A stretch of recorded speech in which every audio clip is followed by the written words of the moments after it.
Hello, everybody. It is Tuesday, the 3rd of September, 2024. 85 years ago, on this date, 3rd of September, 1939, the British declared war on Germany. Very dramatic day in world history. The Brits thought that they'd made peace with the Germans at Munich, but of course that was a delusion. And Auden wrote a very famous poem about this day. He said on September the 1st, 1939, I think that was the date that the Germans invaded Poland, Auden wrote, "I sit in one of the dives on 52nd Street, uncertain and afraid, as the clever hopes expire of a low, dishonest decade."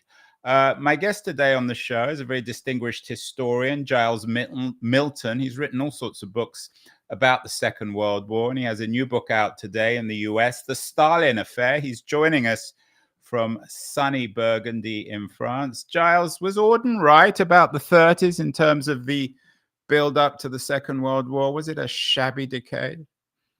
I think that's a pretty good description of it. And what is certainly the case is at the end of that decade, 1939, the Nazi-Soviet pact came as a massive shock to leaders around the world, because what happened is the two dictators in Europe, Hitler and Stalin, sworn enemies up to this point, enter into a friendship pact. And this changes everything geopolitically in Europe. It means that the two monstrous dictators in Europe are now on the same side. And of course, this will mark the beginning of the Second World War, because this enables them to carve up Poland between the two of them. The Wehrmacht march into Western Poland at the beginning of September, and the Soviet army, the Red Army, marches into Eastern Poland. At this point, Britain declares war on Adolf Hitler, and the Second World War has begun. There are three dominant political figures in your book, or at least in the background of the book, The Stalin Affair: FDR, Stalin, and Churchill. Let's go back to 85 years ago today, Giles. What was Winston Churchill doing? He wasn't, of course, at that point, the Prime Minister of Great Britain. He must have been feeling a mixture of vindication and fear. Would that be fair?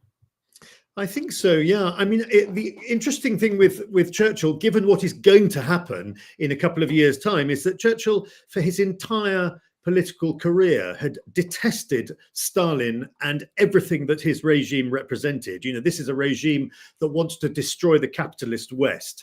And so I think it was a cause of great shock to Winston Churchill, although he had predicted exactly this sort of thing could happen. The two dictators of Europe have entered into alliance, and this changes absolutely everything. And I think he knew very clearly that the world was moving inexorably towards a monumental war. Well, the war had begun. So Churchill was shocked. It's hard to imagine Winston Churchill being shocked. He always seems to know everything beforehand, or at least claims to know everything. What about Stalin on the 3rd of September, 1939? He must have been feeling rather pleased with himself, wasn't he? Yeah, Stalin. I mean, this is one of the hallmarks that we'll see throughout his career. He was an extremely adroit political maneuverer, and this for him was a fantastic deal to strike with Hitler, who he had never trusted, to actually enter into an alliance with him, which gave him a huge amount of territory. I mean, the Red Army marches into Eastern Poland and behaves with the greatest possible brutality. They round up intellectuals, they round up army officers, they round up anyone who could be troubling to their new regime in occupied Eastern Poland, and liquidate them. But for Stalin, it is a great triumph. He's just increased the landmass of his country enormously, and also created a buffer zone if if Hitler were ever to tear up his treaty with Stalin and launch an invasion on the Soviet Union, there was at least now a buffer zone before the Wehrmacht would reach the Soviet frontier. But it was ultimately, for Stalin at least, it was a catastrophic move. He was fooled by Hitler, wasn't he? Stalin was indeed fooled by Hitler, and never did this become more clear than on the night of the 22nd of June, 1941. So we're winding forwards 2 years when Hitler. Barbarossa, the beginning of your book in many ways. Exactly. So this is the point at which Hitler tears up his treaty with Stalin and invades the Soviet Union. Now, this is the biggest invasion in the history of warfare. 3 million troops are going to pour over the frontier and start attacking the Soviet Union. And Stalin had been warned repeatedly and by numerous sources, spies, informers, and politicians, including Winston Churchill, that Hitler was about to, do this incredible act of betrayal, and Stalin refused to believe any of them. He said, "Yeah, it's interesting that Churchill was never fooled by Hitler. Stalin was, but of course, in some ways, maybe Churchill was in some ways fooled by Stalin. And of course, the third figure in this three-way story is Franklin Delano Roosevelt. What was he doing on September the 3rd, 1939? Was he, in his own way, trying to figure out how he was going to make everybody happy? I think so. It's interesting with Roosevelt looking throughout these turbulent months and years. He is often the slowest to react, and indeed, when Operation Barbarossa takes place, that invasion of the Soviet Union, Churchill reacts immediately, makes a famous address to the nation on the very day of the invasion, whereas Roosevelt doesn't say anything on the day of the invasion itself.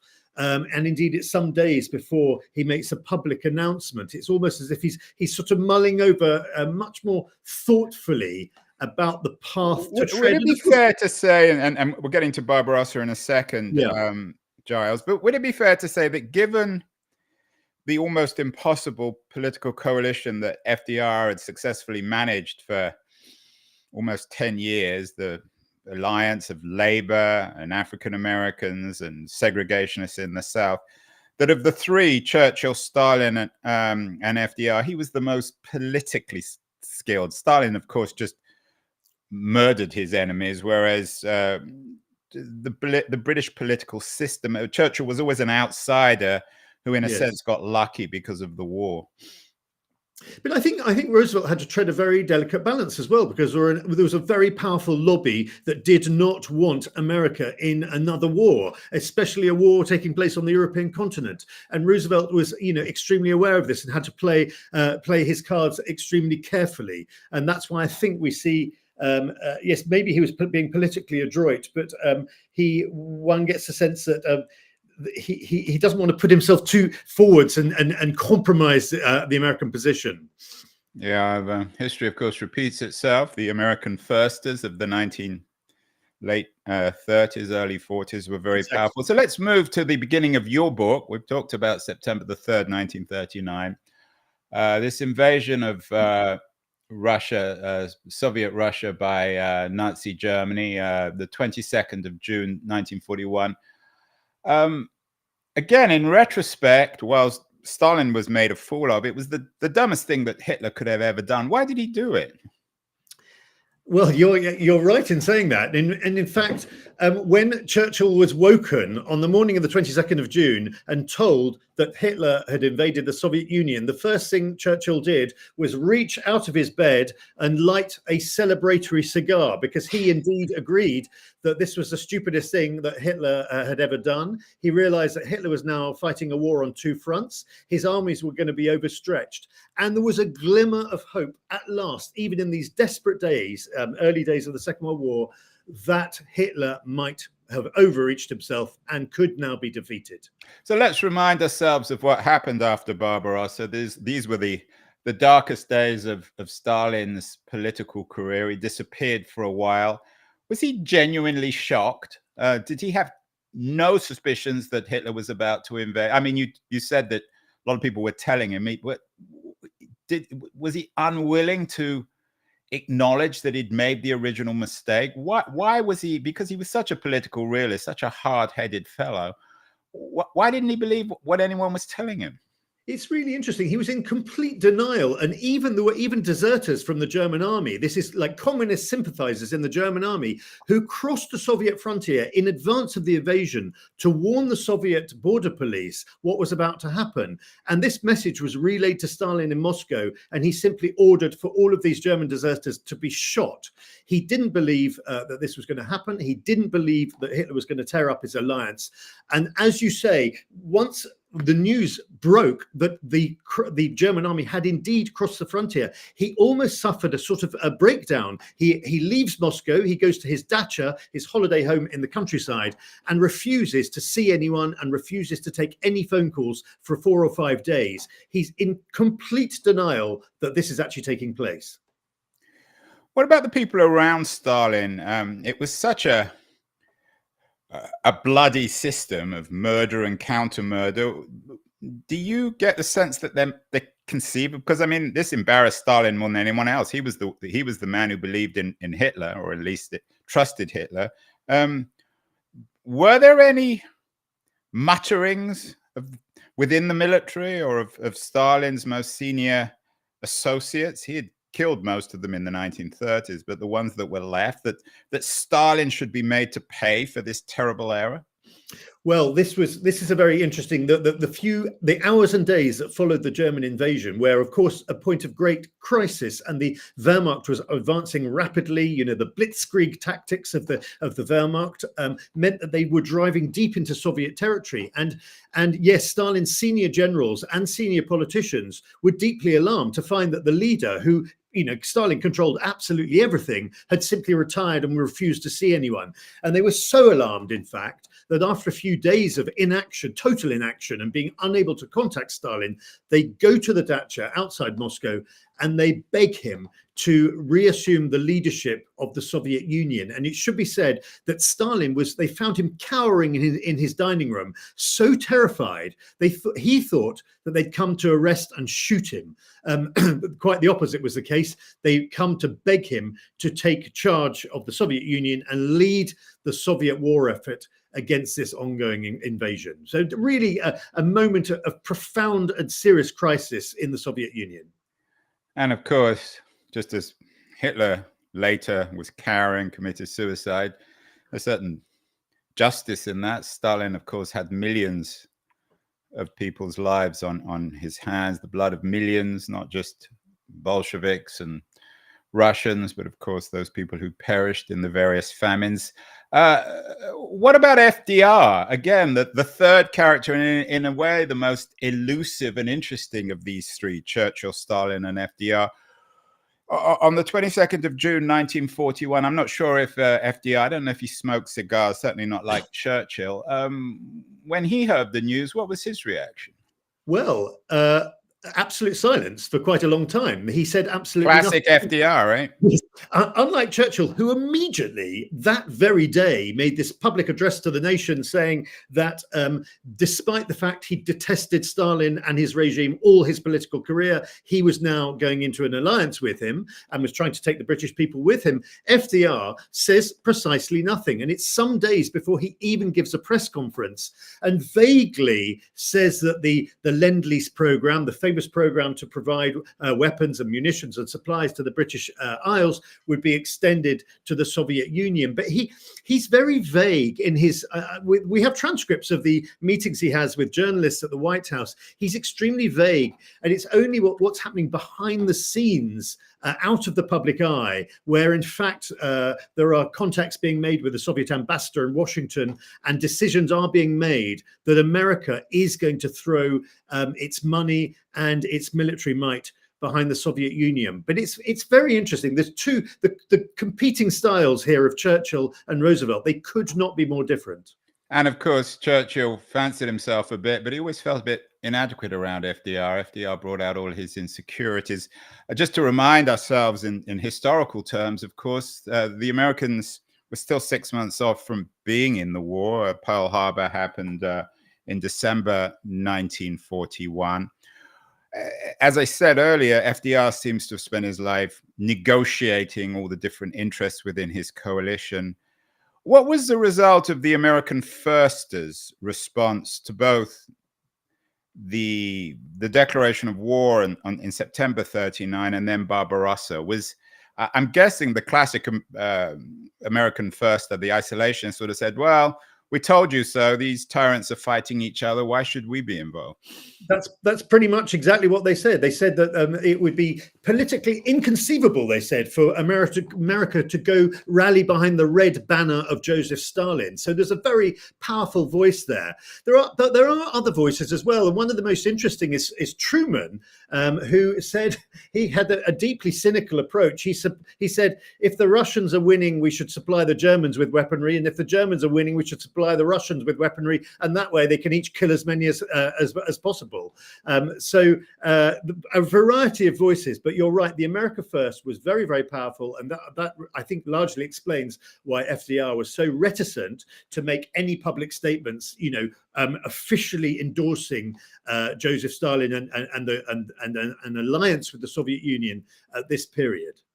So the subtitle of your book, that alliance, is called The Impossible Alliance That Won the War. I mean, obviously it wasn't impossible because it happened. Why, though, perhaps in retrospect, did it seem impossible? Was it simply because of the strong isolationist lobby in the US?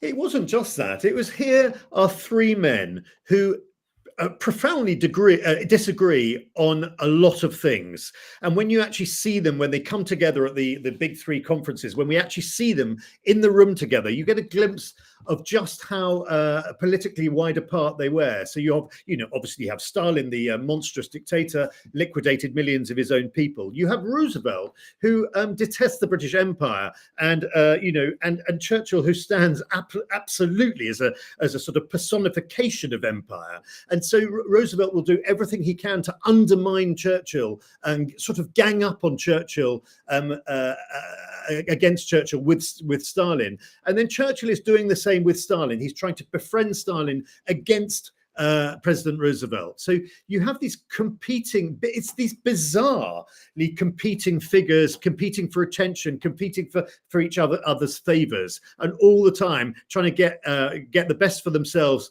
and undermine the others while they're doing it. Yeah, it's a model for game theory, for a three-way game theory, really. I mean, I'm not a game theorist, but I'm sure there are people watching. Churchill, Stalin, and Roosevelt all involved in this game. It was a great game. It was the greatest game, perhaps, of the 20th century. Do you think that Churchill's association with America, the fact I think his mother was American and he was always a great admirer of the United States, spent some of his life there, did that help in some way? I know Roosevelt, as you said, didn't much like the British Empire and was contemptuous in some ways of Churchill. I think up to a point, yes, but I think where everything changes in the relationship and everything that's going to happen is when Roosevelt sends Averell Harriman to and who's London. the sort of the fourth man, if you like. There's of course the famous movie The Third Man, but yes. William Averell Harriman is the fourth man in your narrative, The Stalin Affair. Tell us about him. Yeah, I'm sure many people will know about him or heard of him, but Averell Harriman was the fourth richest man in America. He was chairman of the Union Pacific Railroad. He owned Sun Valley Ski Resort. He was fabulously wealthy, and he was also a friend of Roosevelt. And now, what happened in the beginning of 1941, in the early months of 1941, is that Roosevelt sent him to London to be his direct and personal representative to Winston Churchill. And from the moment that Harriman arrives in London, he is going to be with Churchill virtually every waking hour. He's going to be there living in 10 Downing Street. He's going to be in Chequers, which is the Churchill's country residence.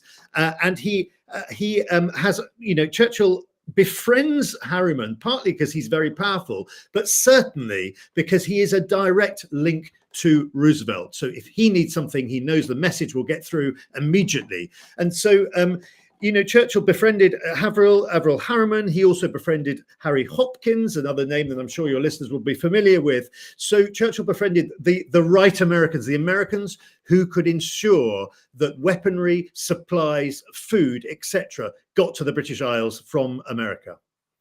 And of course, when Averell Harriman wasn't with Churchill, he was with his daughter-in-law, who he had an affair with. He certainly was, and if there's such a thing as an American aristocrat, he also had his own business interests. As you say, he was the fourth richest man. He was an industrial baron, titan in his own way. He had economic interests, which in some ways perhaps were compromised by the war and by the German economy. Tell us about that. I think it's important to mention actually that why was Harriman chosen by Roosevelt? I think he was chosen, first of all, he was extremely intelligent. He was extremely personable. He was charming. He knew how to talk to people. And you mentioned the fact he that looks like Jimmy Stewart. Is he a real life version of Jimmy Stewart? Yes. He was, I mean, everyone said he's older in the photo you're showing there, but when he came to London, he was extremely good looking. And as you mentioned, you hinted at there, but is certainly the case, that within a week of arriving in Great Britain, he was in bed with Winston Churchill's daughter-in-law. So that gives some hint. Well, you know, Winston, think about that one. I bet he didn't light a cigar when he heard that news, did he? Well, you know what? The Churchills knew what was taking place, but this was an age of great discretion. And of course, it should be mentioned, because it's another important character in my book and in this story, is that Averell came to London with his daughter, Cathy, who was a glamorous 23-year-old American socialite. And who became a journalist, right? She worked became a journalist, but she also worked as her father's aide. And she was, lit up every soiree that Averell or Harriman would go to. She became extremely close friends of Pamela Churchill, who her father was sleeping with.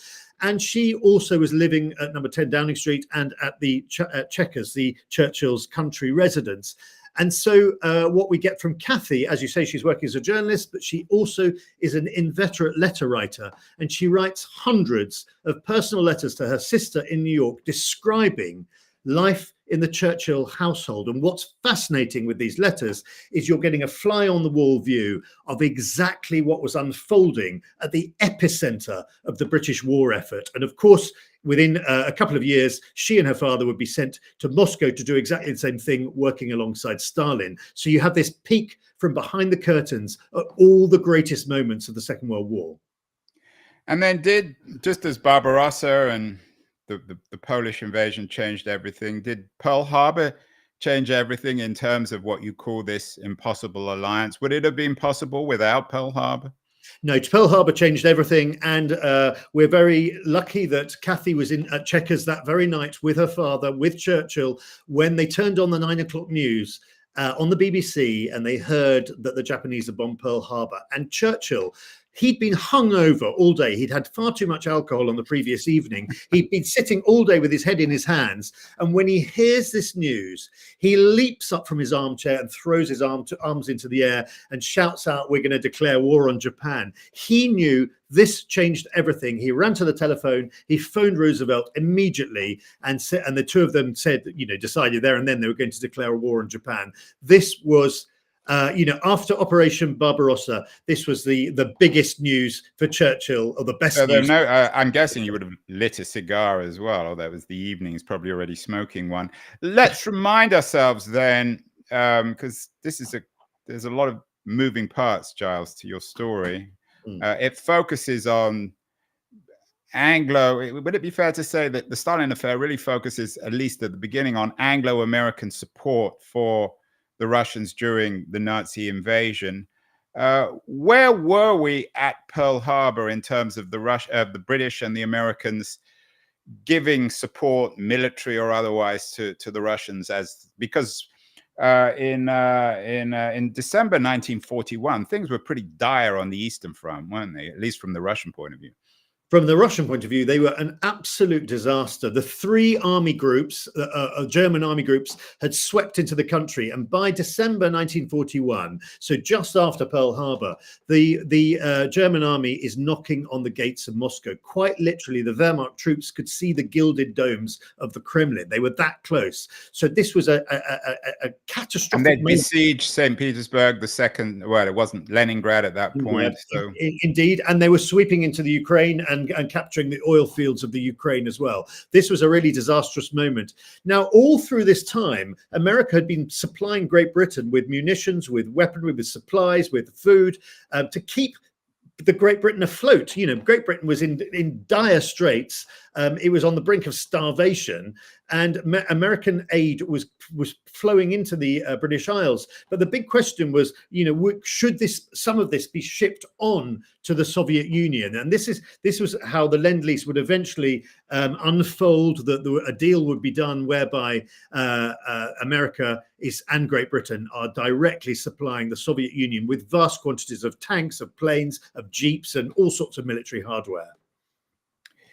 Stalin seems to have experienced the kind of, as you say, maybe a nervous breakdown. He changed the way he thought about the world, or at least it changed the way in which he presented himself to the world, and particularly Russia. He dropped a lot of the Leninist stuff or Stalinist stuff and focused on Russian nationalism.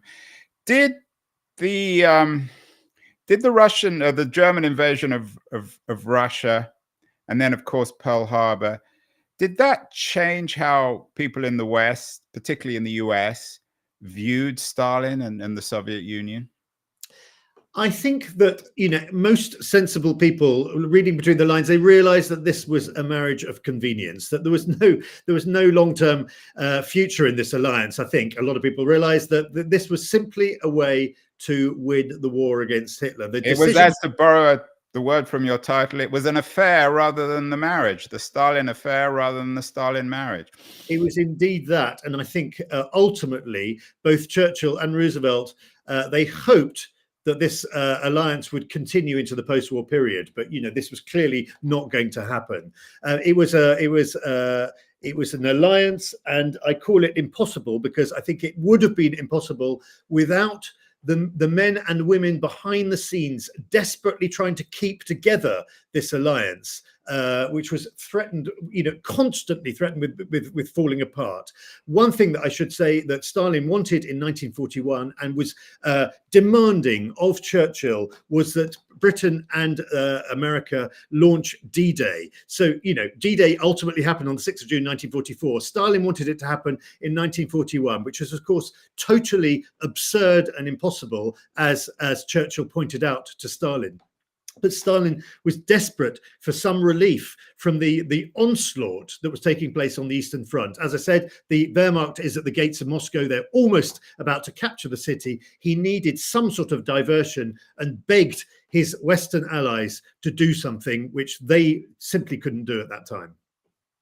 We've done many shows, Giles, as you can imagine, on the Second World War, and are reminded by a number of historians that the two most consequential fronts in military terms were the Eastern Front and the Asian Front. The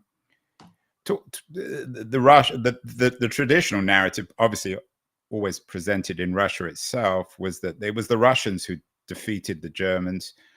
Was there a lot of Western aid, Anglo-American aid, particularly American aid, to Russia in this invasion that changed the nature of the military conflict, or was it mostly political? Yeah, there was a vast amount of aid. And this is something certainly in Russia today, you will never, ever hear anything about the Lend-Lease program. Multi-millions of tons of supplies were shipped to the Soviet Union. First of all, they came in through the Arctic route, the famous Arctic convoys, shipping supplies to Murmansk and Archangel up in the north of Russia.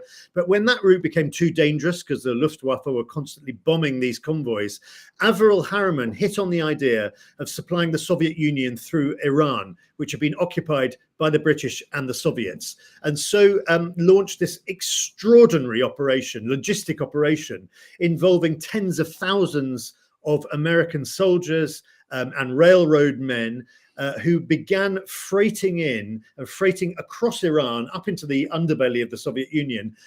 I mean, multi-million tons of jeeps, of planes, of tanks and everything. And this definitely made a material difference to the course of the war on the Eastern Front. And in fact, even Stalin, in private, notably never in public, said that they would not have won on the Eastern Front without American aid. That's a narrative that has been dropped from all Russian history books. Yeah, I'm thinking of affairs. They tend to be private, secretive things rather than public ones. I'm guessing that one of the things that united both Stalin and FDR, and less Churchill perhaps, was keeping all this private. It didn't benefit either Stalin or FDR to reveal how, excusing all these rather childish metaphors, Giles, they were in bed together. Yeah, this was, and there were moments of great crisis. The first time that Churchill goes to Moscow in the summer of 1942, Churchill goes to meet Stalin face to face. He's very excited about meeting his greatest political enemy face to face, and the meeting was an absolute unmitigated disaster. Stalin was profoundly rude to Churchill. He insulted him, and Churchill there and then declares that he's leaving Moscow the following morning. He's tearing up the wartime alliance, and that the Soviet Union is getting no more aid from Great Britain. This is an absolute disaster. And this is one of those, you're talking of covering things up and keeping things secret. This is one of the moments where people like Harriman, the British ambassador, Archie Clark Kerr, who plays a big role in all of this, they have to keep all this secret. It's absolutely imperative that this, this fractious relationship it doesn't get into Germany, because it's a big absolute gift for Adolf Hitler if he knows this. So secrecy is all important. The other thing is, it should be mentioned, these, of course, we were allies. The British, the Americans, and the Soviets are all allies. But of course, the Soviets are bugging the American embassy. They're bugging the British embassy. It's a very, very odd and unpredictable alliance. It was an affair. It ended. It didn't result in marriage.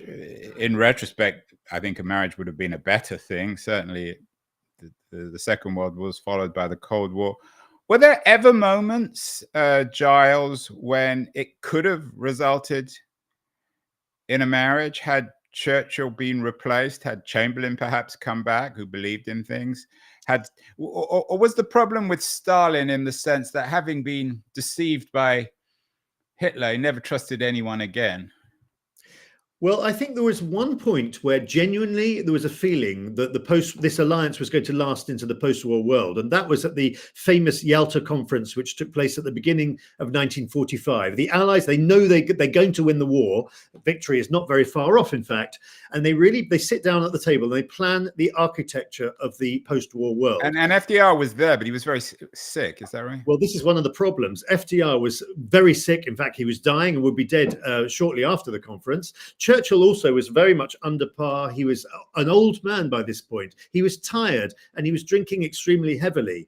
And the problem, and Stalin, he kind of knew it by the Yalta Conference that he had already got everything he wanted, because the Red Army was already advancing into Eastern and Central Europe. It was advancing across Poland into Germany. So he knew that he was going to get everything he wanted. And it was left rather to Roosevelt and Churchill wondering how they were going to get their share of the post-war world. But for the aides and the diplomats who were at Yalta, they believed that the friendship, the smiles around the banqueting tables, the generous toasts they all made for each other, they genuinely believed they were entering a new period in which the Soviet Union would play a full and responsible part on the world stage.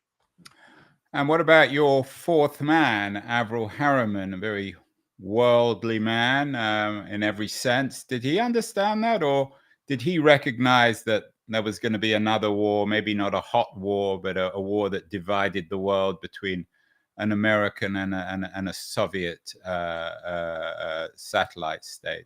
Well, in the spring of 1945, all the world leaders and their diplomats and functionaries, they all gather in San Francisco. This is to set up the fledgling United Nations, which is going to be the world's policeman, if you like, for the post-war world. It's a great moment of great triumph for everyone, and a moment of great optimism, except for Averell Harriman, who stands up in front of, on the world stage and announces that Stalin can no longer be trusted, that he can no longer be a partner in the post-war world, that he has plans to take over much of Eastern and Central Europe, and that the alliance that has brought the Allies to the brink of victory here should be torn up in the post-war world. Now, his words cause absolute shock and revulsion on the world stage. People are accusing him of being this multimillionaire who was out of touch with everything. But of course, ultimately, he was right. He knew Stalin very well. He'd seen him face to face on countless occasions, and he knew that Stalin could not be trusted. And he was trying to issue a warning to the world that this alliance could not last into the post-war world. That conference in San Francisco was one that Eleanor Roosevelt was quite prominent. But by this time, I think FDR had died. Truman was president. Did that change everything too in terms of the end of the Stalin affair? I think it did. And then we come to the last great conference of the big three. That's the big three wartime leaders. Well, they've changed by the Potsdam Conference, which is in the summer of 1945, just after victory in the Second World War. Truman, who has very little experience, as we said, on the international stage, nevertheless, I think plays quite a shrewd game with Stalin. He knows exactly what Stalin's up to. And of course, he announces to Stalin the great momentous news that America has developed the atomic bomb. Churchill has lost the general election of 1945, and halfway through the Potsdam Conference, he goes back to Great Britain and is replaced by a new Prime Minister, Attlee. And this changes everything. So really, there's a sense that everything is changing. The only person who's still sort of standing in his post is Joseph Stalin, who, by this point, has got what he wants. He's got Eastern Europe, he's got the Baltic states, he's got Poland, and his troops are occupying Berlin. He's hoping to get not only Berlin, but all of Germany. And this, of course, this is the beginning of the Cold War, and this is where Britain and America will face down Joseph Stalin in Berlin. And ultimately, when Stalin blockades the city and tries to kick the Americans and the Brits out of Berlin, they will launch the famous Berlin airlift, which will save the western sectors of the city for the democratic West. As I said, the subtitle of the book is "The Impossible Alliance That Won the War." Could we have added another sentence to that? The impossible alliance that won the war and triggered the Cold War. What was there in the way in which it was presented as an affair, as this short-term thing, was there, in your view, as a historian looking back, you know this period, Giles, as well as anyone. Was there a certain inevitability, do you think, about the Cold War, independent of these great men, Churchill, Stalin, FDR? Some were defeated at the polls, others died. Do you think ultimately this affair was inevitably going to end? I think ultimately Stalin overplayed his hand, and he overplayed it in Berlin. And Berlin carried such a symbol for the Western Allies that Berlin was the goal for the American and British forces and Canadians who landed on D-Day. You know, they all had written on their jeeps to Berlin. And when Stalin launched his blockade of the Western sectors, this was just, he'd gone one step too far. And this made, I think this is where it was decided, principally by the Americans, in fact, that they were going to make a stand. That he was not going to get Berlin or any other territories in Germany, in Western occupied Germany. He overplayed his hand.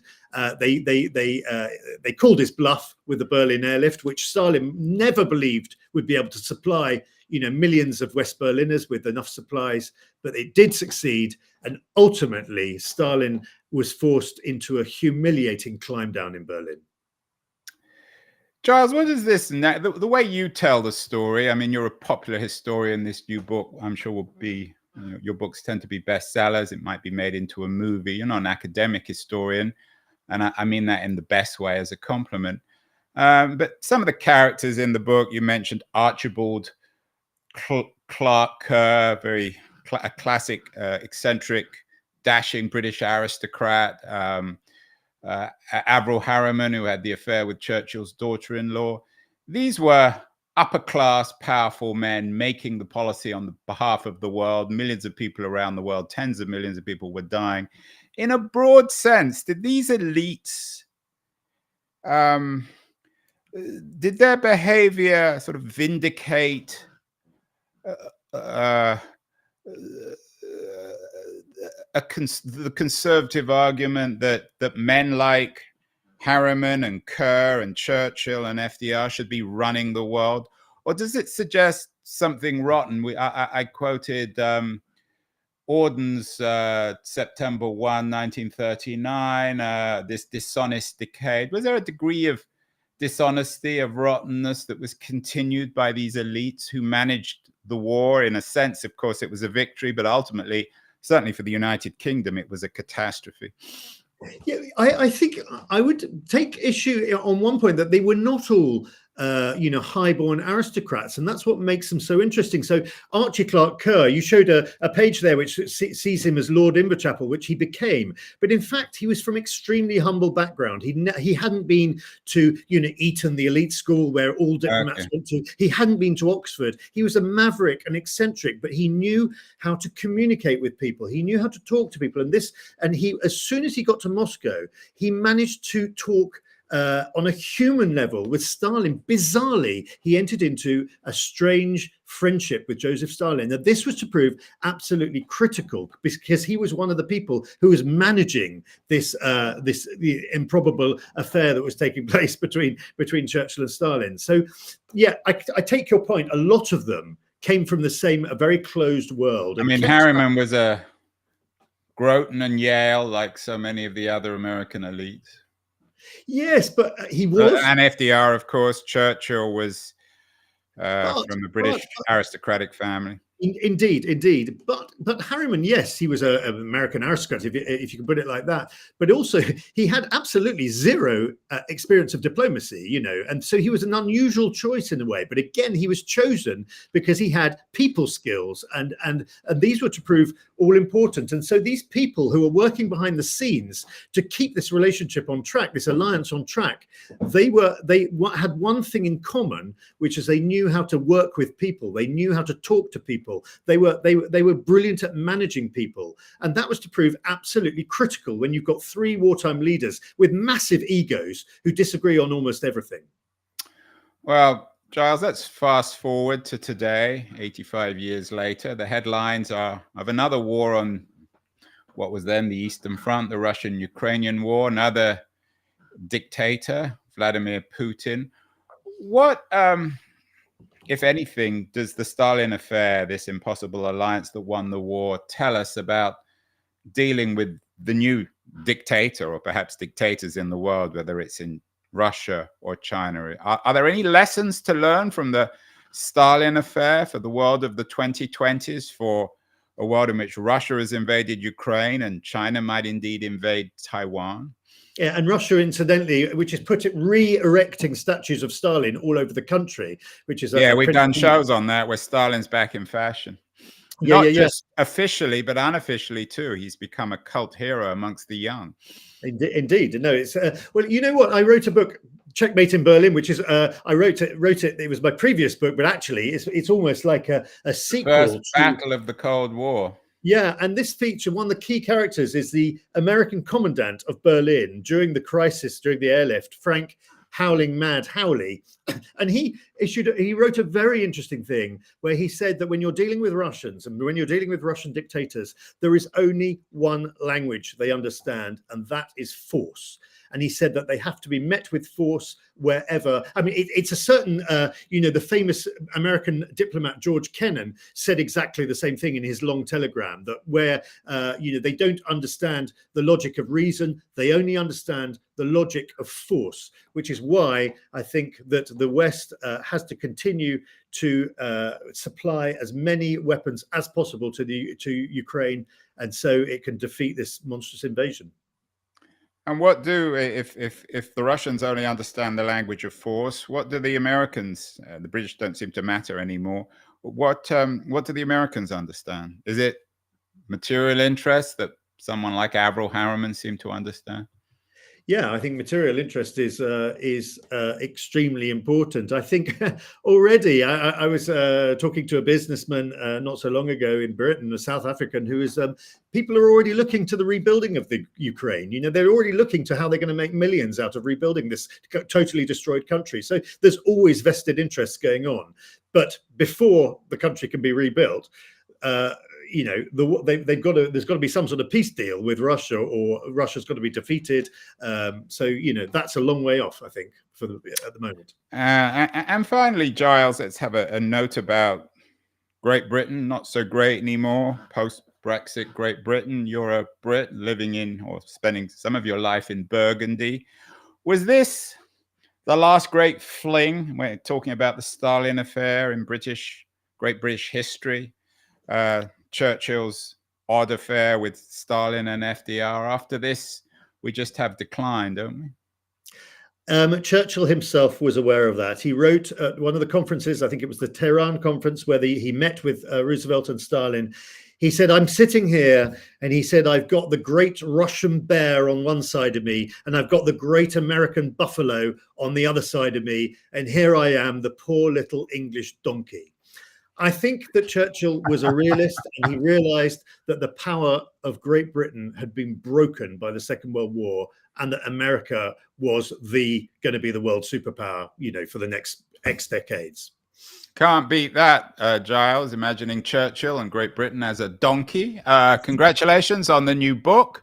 I think, as I said, it's bound to be a bestseller. All your books seem to be. The Stalin Affair, fascinating book, fascinating thesis. The Impossible Alliance that won the war. We'll have to get you back on. You're working on a new book? I'm just starting. It's very, very early days at the moment, but I've got an idea and I'm working on it. Well, we'll get you back, Giles, when it's finished. Congratulations, and we'll talk again soon. Thank you so much.